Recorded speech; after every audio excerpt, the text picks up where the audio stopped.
Good morning, students. This video is for class 7 and 8. Students, today we will be learning the topic non-finite verbs as a part of your English language assignment, which have submitted to you on dated 24th May 2021. Students, in this chapter, you will be learning about finite and non-finite verbs. Students, a verb can be finite or non-finite. A finite verb is limited by the number and the person of the subject. And a non-finite verb is not limited by the number and person of the subject. Finite verb, a verb that is limited or changes its form according to the number and person of the subject, is called a finite verb. For example, they go to school to study. She goes to school to study. Students, you can see in the above sentences, the verb go is limited by the number of the subject, that is they and she. So they and she are the subjects in these sentences, and the verb changes its form with the subject. So we can say that the verb go has been used as a finite verb in these sentences. Now, non-finite verbs. What are non-finite verbs? The verbs that does not change its form according to the number and person of the subject is called a non-finite verb. For example, they go to school to study. She goes to school to study. Students, in these sentences, you can see that there is another verb, to study, but you notice that the form of the verb study remains the same. It does not change with the subject, they and she. So we can say that the verb study has been used as a non-finite verb in these sentences. Now we will be learning the types of non-finite verb.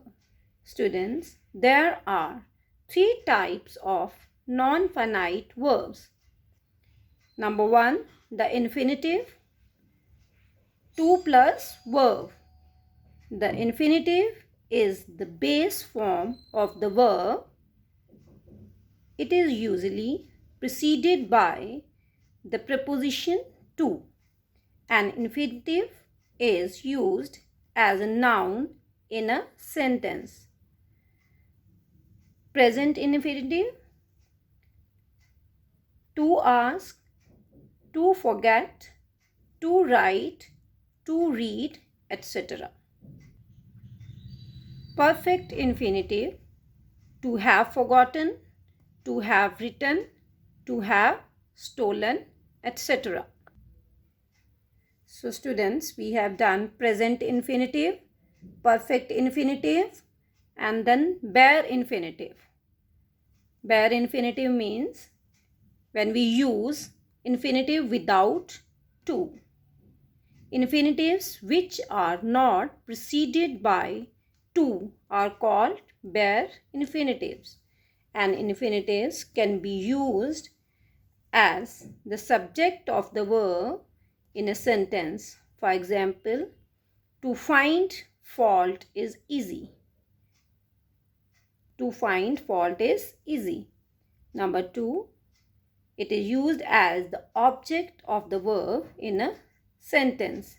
For example, she wants to take rest now.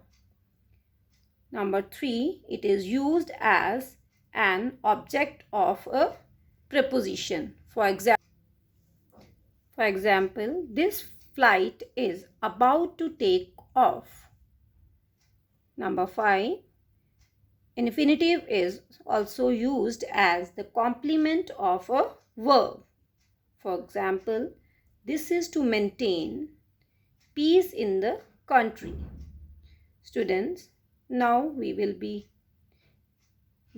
learning about the use of bare infinitive, where we use bare infinitive. Bare infinitive, infinitive without to, where we don't use to with infinitive, it is used with modals. For example, he can bowl fast. We don't use to here. Then number 2, after verbs of perception like see, hear, watch, know, feel, etc. For example, we heard her crying. Number 3, after verbs like make, left, help, etc. For example, he made me laugh. So students, you can see we are not using to with the verb infinitive. After the conjunction but. For example, I did not play but watch. Then number 5, after had better, had rather. For example, she had rather go now. Students, so we have done non-finite verb. First type of non-finite verb, infinitive. Then now we will be doing the participles. The participles. Non-finite verbs are of 3 types. First we have done infinitives and now the participles. A participle is a verb that acts as an adjective in a sentence, and they are formed by adding ing to the verbs. And participles are of 3 kinds. There are 3 kinds of participles: present participles, form of verbs, and in ing. It is used partly as a verb and partly as an adjective in a sentence. For example, we can see examples. I saw a crying baby in the park. Here you can see that it is used as, crying is used as an adjective. Second example, you can see I saw a baby crying in the park. So here we can see that baby crying, crying is used as a verb. So here participle, present participle is used as an adjective, crying baby. And in the second example, baby crying, it is used as a verb. So this is participles, present participles. Now past participles. What are past participles? Form of verb usually end in ed, t and n.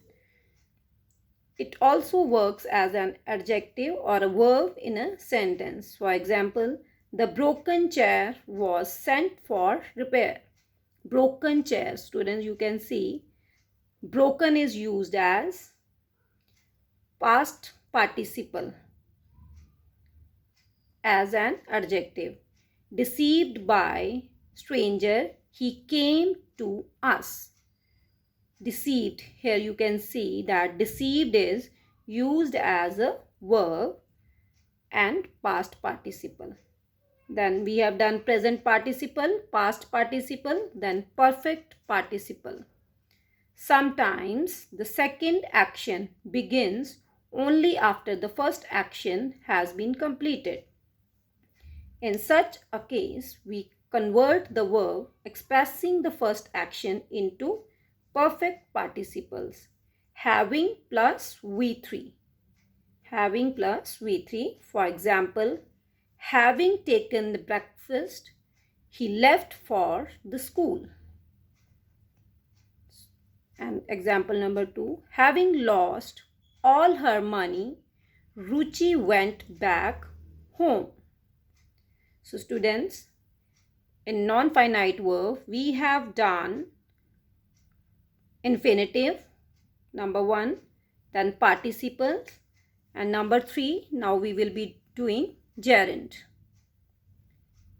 A gerund is also an ing form of a verb, but it acts as a noun. They function as the subject of a sentence or the object of a verb or preposition. For example, walking is a good exercise. Here you can see walking is used as a subject. And second example, she loves walking in the morning.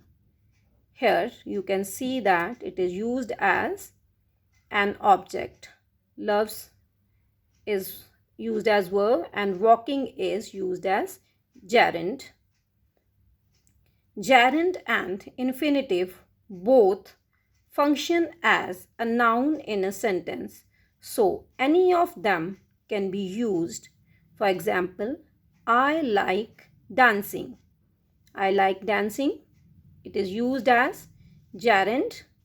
And I like to dance. Here you can see like to. We are using to infinitive form. So both are correct. We can use as dancing as a gerund here and infinitive also. So students, we have done with non-finite verbs, and now you all are required to revise the content carefully and try to attempt exercises given in your book.